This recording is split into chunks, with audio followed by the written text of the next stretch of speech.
Hello friends, तो आज हम नाइन्थ पार्ट पढ़ने जा रहे हैं फंक्शन का, नाइन्थ है। तो आज हम डिस्कस करेंगे फाइंड द पॉसिबल आउटपुट्स। ठीक है, आउटपुट्स निकालेंगे हम रैंडम फंक्शन से रिलेटेड। कुछ क्वेरीज हैं, उनका हमको आउटपुट निकालना है।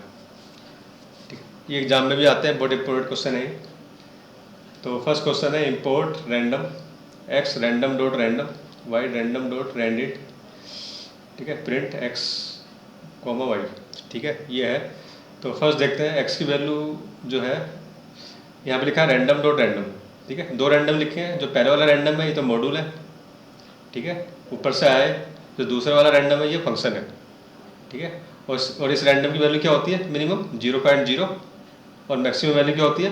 0.999 इस रैंडम की। ओके, तो यानी कि एक्स की वैल्यू क्या होगी? मिनिमम 0.0 और मैक्सिमम वैल्यू क्या होगी? 0.99। ऐसे वाई पे आ जाओ। रैंडिट है, रैंडिट में क्या होता है? 0,4, यानी कि लास्ट वैल्यू भी लेता है वो रैंडिट। ठीक है, तो वाई की वैल्यू क्या होगी यहाँ पे? 0 1 2 3 4, 0 से लेकर 4 तक होगी। ठीक है, ये भी क्लियर हो गया। अब आ जाओ, प्रिंट एक्स प्रिंट करना है। ठीक है, लेकिन एक्स जो है इंटीजर टाइप का प्रिंट करना है। तो एक्स तो लार्जेस्ट 0.99 है। ठीक है, और 0.99 का इंटीजर क्या होगा? 0 होगा। जब उसे इंटीजर में कन्वर्ट करोगे क्या होगा? 0। तो यानी कि इंडेक्स की वैल्यू क्या होगी? 0। ठीक है, तो पहले वाली तो वैल्यू 0 आएगी, पहले वाली वैल्यू 0 आएगी। ठीक है, तो ये तो क्लियर हो गया कि पहले तो 0 आएगी आएगी। ठीक है, यानी कि सेकंड और थर्ड जो है ये तो आंसर हो नहीं सकता है। ठीक है, अब इधर आ जाओ, second value y plus int x. तो ये तो 0 है, तो आपको पता ही है, ये वाला एक्स तो 0 है। y की वैल्यू बताओ, y की वैल्यू क्या होगी? और y की वैल्यू आप देखो 0 से लेकर 4 तक हो सकती है, 0 1 2 3 4। ठीक है, तो 0 0 भी है। ठीक है, यानी कि ये भी सही है। और 3 3 भी है, 3 भी इसके बीच में है, यानी कि ये भी सही है। यानी कि फर्स्ट और फोर्थ ये आंसर होगा इसका, फर्स्ट एंड फोर्थ। क्लियर। और अब आए मैक्सिमम वैल्यू और minimum and maximum value of Y कितनी होगी? अब वाई की देखो मिनिमम वैल्यू कितनी है? Minimum value 0। ठीक है, और मैक्सिमम वैल्यू कितनी है? 4। ठीक है, और मिनिमम वैल्यू कितनी है? 0। तो 0 4 आ गया आंसर। ठीक है, सब आ गया आपके से। ठीक है, अब इस पर आ जाओ सेकंड क्वेश्चन पे। एक्स की वैल्यू क्या है? 175 टाइम्स 125, ये एक्स की वैल्यू है। ठीक है, वाई की वैल्यू क्या है? 0,3, यानी कि 0 1 2 3, 0 1 2 3। ओके, 1 2 3। ठीक है, तो अगर वाई की वैल्यू जो है, तो वाई की वैल्यू कभी 0 आएगी, कभी 1 आएगी, कभी 2 आएगी, कभी 3 आएगी। ठीक है, तो सपोज 0 आई। ठीक है, हम पीछे चलते हैं। चलो सपोज वाई की वैल्यू 3 आई। ठीक है, तो वाई की वैल्यू 3 आई, तो ये कहाँ से चलेगा? 0 से 0 1 2। ठीक है, तो आई की वैल्यू क्या होगी? 0 1 2 0 1 2। यदि वाई की वैल्यू 3 आई यहाँ से, तो क्या होगा? आई की वैल्यू 0 1 2। ठीक है, तो आई की वैल्यू क्या होगी फिर? 0 1 2। तो 0 1 2 होगी, तो 0 1 2 175 10 इसका आंसर आएगा। 175, ये तो आंसर है नहीं उसमें। ठीक है, तो ज़्यादा तो है नहीं।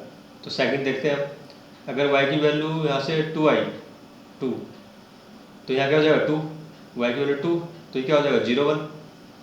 ठीक है, तो 0 1 0 1 होगा तो x0 x1 प्रिंट होगा, x0 x1 75 x0 x1 print होगा, तो 100 और 75 आएगा आंसर। ठीक है, अगर ये y की वैल्यू 2 आई यहाँ से। ठीक है, तो y हो गया 2, तो ये क्या हो गया? 0 1। आई की वैल्यू क्या होगी? 0 1। तो 0 1 यानी कि x0 पे क्या है? 100 और x1 में क्या है? 75, तो ये प्रिंट हो गया। ठीक है, अब सपोज y की वैल्यू यहाँ से 1 आई। ठीक है, 1, तो 1 आई, तो i की वैल्यू 0 होगी, एक ही बार चले गए i की वैल्यू 0। अगर y की वैल्यू 1 है यहाँ से, ठीक है, y की वैल्यू 1 है। ठीक है, y की वैल्यू 1 है, तो 1 है, तो i की वैल्यू 0, एक ही बार चलेगा, तो x0 क्या है हमारा? 100, तो ये भी प्रिंट हो जाएगा।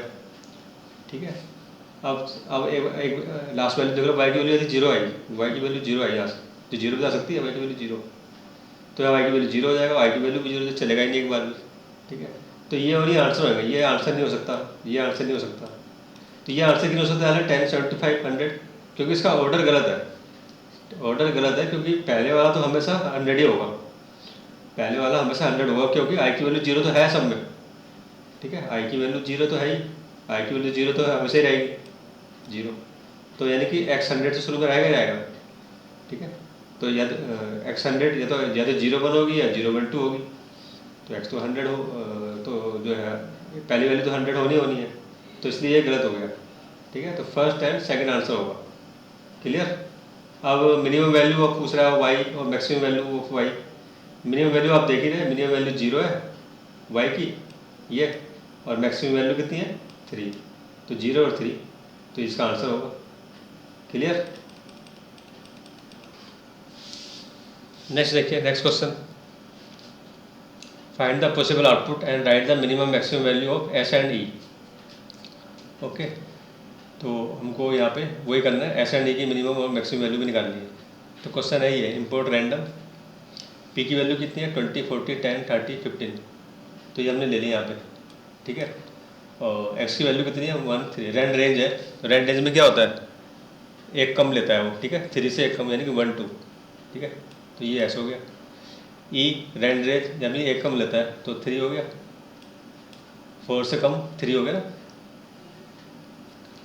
रैंड रेंज क्या हो गया 2 3, ठीक है, क्योंकि ई प्लस वन है, तो हमने 2 की जगह 3 लिख दिया और 3 की जगह 4 लिख दिया, ठीक है।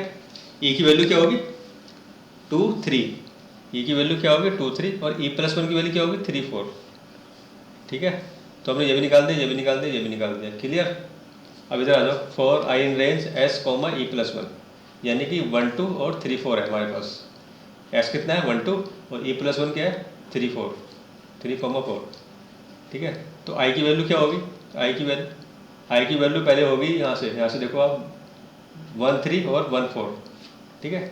जब 1 3 होगी, ठीक है, आई की वैल्यू जब ये x1 होगा और ये 3 होगा 1 3, ठीक है। तो 1 3 में आई की वैल्यू कितनी होगी 1 2, 1 2, एक कम होगा ना 1 3 पे, 1 3 पे एक कम होगा 1 2, और जब 1 4 होगा 1 4, 1 4, तो 1 4 पे क्या होगा एक कम होगा, तो ये 1 3।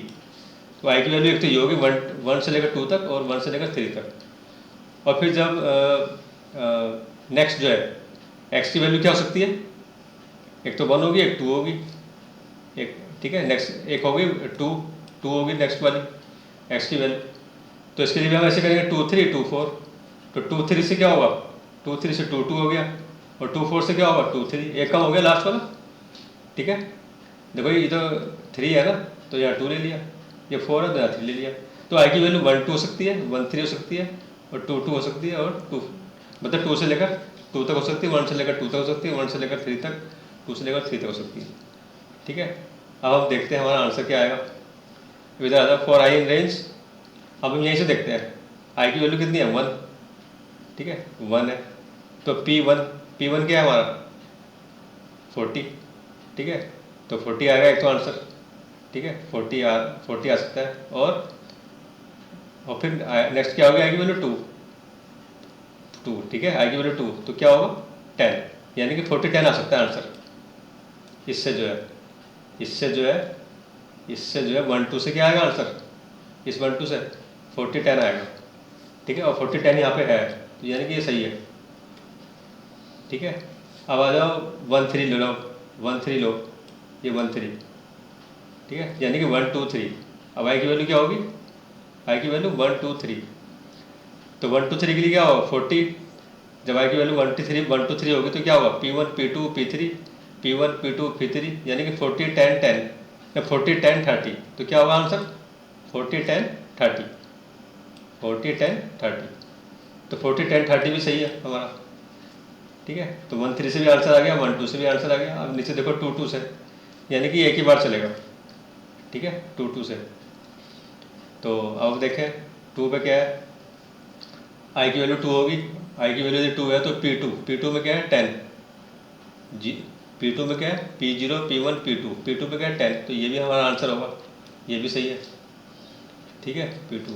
अब इधर आ जाओ 2 3 यानी कि 2 से लेकर 3 तक, ठीक है। तो आई की वैल्यू क्या होगी 2, ठीक है। तो आई की वैल्यू P2 यानी कि P2 में क्या है 0 1 2, P2 में 10 है, ठीक है 10 है, और एक क्या हुआ 3, और P3 में क्या है 30, ठीक है 10 और 30 है, एक आंसर आ रहा है 10 30, तो ये तो यहाँ पे है ही नहीं 10 30, ठीक है 10 30 15 आ रहा है खासकर, 15 तो आएगा नहीं हमारा, ठीक है तो ये गलत है, ठीक है तो आंसर क्या होगा हमारे first second and fourth, first second and fourth, ठीक है। और मिनिमम वैल्यू कितनी हुई एस की, एस की मिनिमम वैल्यू कितनी हुई यहाँ पे देख लो, एस की मिनिमम वैल्यू 1 है, ठीक है। और मैक्सिमम वैल्यू ऑफ एस की 2 है, ठीक है 1 2 1 2। मैक्सिमम मिनिमम वैल्यू ऑफ ए की कितनी है, ए की, ठीक है ए की तो कम है ना, ए की तो 2 3 है, कितनी है 2 3, 2 3 लेंगे। ये तो e प्लस 1 की है ना, e प्लस 1 की 3 4 है, यानी कि e प्लस 1 की मिनिमम कितनी है 3, तो यहाँ कितना होगा 2, और e प्लस 1 की मैक्सिमम कितनी है 4, तो यहाँ कितना होगा 3, ठीक है। तो मिनिमम ऑफ ए की तो 2 है और मैक्सिमम ऑफ ए की 3, ये हमें निकाला था ना मिनिमम और maximum value of S and E, तो निकल गया, ठीक है। तो ये हमारा क्लियर हो गया आपको, क्लियर। नेक्स्ट देखिए, next question, find the possible output and write the minimum and maximum value of N. Okay, तो यहाँ पे पी की वैल्यू कितनी है 4, एल की वैल्यू 15 है, ठीक है। तो फॉर आई इन रेज 1,4, तो पी की वैल्यू मैंने 4 ले ली, एल की वैल्यू 15 ले ली। फॉर आई इन रेज 1,4, आई कहाँ से आता चलेगा 1 से लेकर 1 2 3, आई की वैल्यू क्या होगी 1 2 3, ओके 3 बार चलेगा लूप, कहने का मतलब है लूप 3 बार चलेगा। अब एन की वैल्यू कितनी होगी, ठीक है, एंड की वैल्यू तो इस पर डिपेंड करेगी रेंज रेंज पे, रेंज रेंज कितना है 0, पी यानी कि 4 0,4, और रेंज रेंज में क्या होता है एकम लेता है यानी कि 0,3, ठीक है 0,3, और एल कितना है 15, यहाँ देखो 15, ठीक है 15 प्लस पी कितना है 4, 15 प्लस 0,4, तो क्या आएगा 15 प्लस 0,4 से क्या आएगा 0 1 2 3, एक कम आता है, एक कम, तो यहाँ पे क्या होगा एन की वैल्यू आप इसे जोड़ोगे 15 प्लस 0 15, 15 प्लस 1 16 17 18, तो पहले वाले एन की वैल्यू ये आएगी 15 16 17 18, ओके। तो पहले वाले एन की वैल्यू ये आएगी अगर ये पूरा पूरा चला तब, ठीक है। अब इधर आ जाओ, अब लूप सेकंड टाइम चलेगा, ठीक है। आपका क्या हो जाएगा पी कम हो जाएगा, पी 4 था अब हो जाएगा पी 3, ठीक है यहाँ हो गया 3, ठीक है। तो ये हो गया 3, 15 प्लस 0,3, ठीक है यानी कि 0 1 2, ठीक है क्या आएगा 0 1 2, तो यहाँ पे क्या आएगा 15 16 17, तो एन की वैल्यू क्या आ सकती है 15 16 17, सेकंड टाइम जो सेकंड टाइम लूप चलेगा, ठीक है। अब नीचे आ जाओ, अब पी की वैल्यू एक फिर कम हो गई, अब पी की वैल्यू कितनी हो गई 2 हो गई, ठीक है 2 हो गई, तो यहाँ आ गया 2 2 यानी कि 0,2, तो 0,2 का मतलब क्या होता है 0 1, ठीक है। एल तो 15 ही है, ये तो 15 ही है, तो क्या होगा 15 और 16 15,16, ठीक है। अब हमने इसको सारा कर दिया, अब हम देखते हैं आंसर क्या आएगा। तो फर्स्ट टाइम यदि लूप चला, फर्स्ट टाइम यदि लूप चला आई की वैल्यू 1 के लिए, यानी कि आई की वैल्यू 1 के लिए, आई की वैल्यू 1 के लिए ये है, आई की वैल्यू 1 के लिए चला, ठीक है। आई की वैल्यू 1 के लिए चला तो ये लूप कितनी बार चलेगा 3 बार, ठीक है 1 2 3, ठीक है 3 बार चलेगा ना 1 2 3, तो 3 बार चलेगा, तो आंसर क्या आएगा 15 16 17 18, इनमें से कुछ आएगा, ठीक है। अब जरूर नहीं कि 15 16 17 आएगा, अब रेंज रेंज तो सेम नंबर को रिपीट भी कर सकता है, 15 15 भी कर सकता है, ठीक है। रेंज रेंज जो है क्योंकि आपने करा 0, पी की वैल्यू कितनी है 4 है यहाँ पे, तो 0,4 में से कुछ भी वैल्यू आ सकती है रेंज रेंज की, 0 भी आ सकती है 1 भी आ सकती है 2 भी आ सकती है 3 भी आ सकती है, ठीक है, तो कुछ भी आ सकती है। तो फर्स्ट टाइम सपोज 15 आ गई, ठीक है, तो आपने 15 जो भी ले लिया आप, ठीक है 15 सपोज 18 आ गई, कुछ भी आ गई, तो पहले वाला आंसर तो सही है सबसे, ठीक है। तो जब हम फर्स्ट टाइम कर रहे हैं एन की वैल्यू क्या आएगी 15 से लेकर 18 तक कुछ भी आ सकती है एन की वैल्यू, ठीक है। तो रेंज रेंज तो अलग अलग वैल्यू दे सकता है, कभी हो सकता है वो जो है 0 दे, कभी 1 दे या 2 दे 3 दे, ठीक है। तो 0 1 2 3 में कुछ भी दे सकता है, तो ये भी जो फिर 0 1 2 3 में 0 1 2 3 में से कुछ भी दे सकता है, तो एन की वैल्यू भी कुछ भी हो सकती है, लेकिन होगी 15 या 18 के बीच ही, कोई और नहीं होगी। तो हम देखते हैं पहले वाला हमारा आंसर सही है, देखो पहले वाले तो सबके सही हैं, सब 15 और 18 के बीच में लाई कर रहे हैं, 15 और 18 के बीच में लाई कर रहे हैं सब, पहला तो सारे सही हैं। अब पी की वैल्यू एक कम हो गई, अब सेकंड टाइम लूप चल रहा है, ठीक है, यानी कि आई की वैल्यू अब 2 हो गई है। अब आई की वैल्यू 2, अब यार लूप चलेगा, ठीक है। तो यार लूप चलेगा तो अब एन की वैल्यू कितनी होगी, यानी कि ये यहाँ पे कितना हो जाएगा, 3 हो जाएगा। 3 हो जाएगा 0 1 2, ठीक है। 0 1 2 के लिए चलेगा ये, तो यानी कि 0 1 2 के लिए चलेगा तो कभी रैंडम की वैल्यू 0 हो सकती है, कभी 1 या 1 हो सकती है, 2 हो सकती है, या सेम वही हो सकती है जो अभी इससे पहले हुई थी, ठीक है। तो 15 16 17 आएगा आंसर, ठीक है। 15 17 15 16 17, मिनिमम 15, नेक्स्ट मैक्सिमम 17 भी आ सकता है, ठीक है, या 15 50 15 भी आ सकता है। जरूरी है कि यहाँ पे जो है बार बार 0 1 2 आ सकता है, यहाँ पे 0 0 0 हो जाए, या 1 1 1 हो जाए, या 2 2 हो जाए, ठीक है। ये जो दिखाई दे रहा है आपको 0 1 2, जरूरी है कि 0 1 2 हो सकता है सारे 0, हो सकता है सारे 1 हो सकता है सारे 2 हो, ऐसे ऊपर भी सारे 1 हो, सारे 2 हो, सारे 3 हो, ऐसे नीचे भी सारे 0 हो, सारे 1 हो, कुछ भी हो सकता है, कुछ भी हो सकता है। लेकिन सोचने वाली बात यह है कि मिनिमम 0 होगी, मैक्सिमम 3 होगी, मिनिमम 0 होगी, मैक्सिमम 2 होगी, यहाँ पे नीचे मिनिमम 0 होगी, मैक्सिमम 1 होगी, ठीक है। तो कहने का मतलब यह है कि 15 और 17 के बीच में रहेगी। तो हम देखते हैं सेकंड वाला सही है, 15 सही है, 17 सही है, ये भी सही है। तो अभी भी चारों आंसर आ रहे हैं, ठीक है। सेकंड टाइम्स जब हमने लूप चलाया तो अभी भी चारों आंसर सही बैठ रहे हैं। अब थर्ड टाइम चलाते हैं, अब पी की वैल्यू हो रही है 1, ठीक है। पी की वैल्यू क्या हो रही है, 2 हो रही है, 3 हो गई थी ना, अब पी की वैल्यू हो रही है 2, ठीक है, 2 हो रही है, तो यहाँ हो गया 2। अब इसके लिए चलेगा 0 2, तो 0 2 का मतलब क्या होता है, 0 1 0 1, ठीक है। और 0 1 का मतलब 15 16, यानी कि इस एन की वैल्यू क्या होगी, 15 16 होगी। 15 16 15 15 भी हो सकती है, 16 16 भी हो सकती है। तो यानी कि मिनिमम 50 होगी, मैक्सिमम 16 होगी। मिनिमम 15, ठीक है, एन की वैल्यू क्या होगी, मिनिमम 15 और मैक्सिमम 16, और कुछ नहीं हो सकती, ठीक है। तो प्रिंट 15 16, तो हम देखते हैं। तो ये तो गलत हो गया, या तो 19 19 आ गया, 90 तो हो नहीं सकता, ये सही है, ये सही है, ये सही है, ठीक है। अब ये हो गया। अब नेक्स्ट टाइम तो चलेगा नहीं लूप, क्योंकि वो 3 टाइम चल चुका है। आई की वैल्यू जो है 1 2 3, 3 बार चल रहा है ना इसको लूप को, 3 बार चल चुका है। अब नेक्स्ट टाइम चलेगा नहीं, ठीक है। और हमारा आंसर भी आ चुका है, सेकंड थर्ड फोर्थ आंसर है, सेकंड थर्ड फोर्थ, ठीक है। अब minimum maximum value of N निकालना है, ठीक है। एन की मिनिमम और मैक्सिमम वैल्यू कितनी है, ठीक है। मिनिमम वैल्यू आपको दिखाई दे रही है, आपको 15 है, मैक्सिमम वैल्यू जो है 18 है, ठीक है। मिनिमम वैल्यू कितनी है 15, मैक्सिमम वैल्यू 18, 19 तो है नहीं, ठीक है। क्लियर क्लियर हो गया ना, मिनिमम वैल्यू 15, मैक्सिमम वैल्यू 18, ठीक है।